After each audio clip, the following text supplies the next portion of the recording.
Maximum చాలా మంది ఆడవాళ్ళు ఒకసారి పెళ్ళై పిల్లలు పుట్టారంటే వాళ్ళ హెల్త్ పట్టించుకోవడం మానేస్తారు. హస్బెండ్‌కి, పిల్లలకి ఏం కావాలో చూస్తారు. కానీ వాళ్ళ హెల్త్ పట్టించుకోరు. అందులో నేను కూడా అంతే అండి.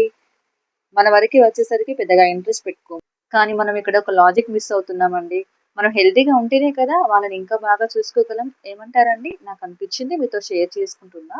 ఆ ప్రయత్నంలో భాగమే ఈ హెల్తీ బ్రేక్‌ఫాస్ట్.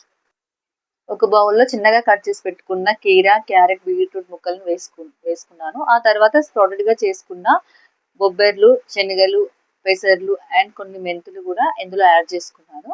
ఆ తర్వాత చిన్నగా కట్ చేసి పెట్టుకున్న టమాటా అండ్ ఆనియన్ కూడా వేసుకున్నాను. వీటిని మంచిగా కలుపుకోవాలి. అలా మిక్స్ చేసుకున్న తర్వాత మనం టేస్ట్ కోసం కావాలంటే కొంచెం సాల్ట్, పెప్పర్ పౌడర్ యాడ్ చేసుకోవాలి. ఇంకా కావాలంటే కొంచెం హనీ అండ్ లెమన్ కూడా వేసుకోండి. నా దగ్గర అందుబాటులో లేవు అప్పుడు వేసుకోలేదు. స్ప్రౌటెడ్ సలాడ్ రెడీ అయినట్లే అండి. ఇక్కడ నేను చపాతీ ఉంటే చపాతీ ఆమ్లెట్ చేసుకున్నానండి. అంతే అండి, హెల్తీ బ్రేక్‌ఫాస్ట్ రెడీ అయినట్లే. Please like and share, subscribe.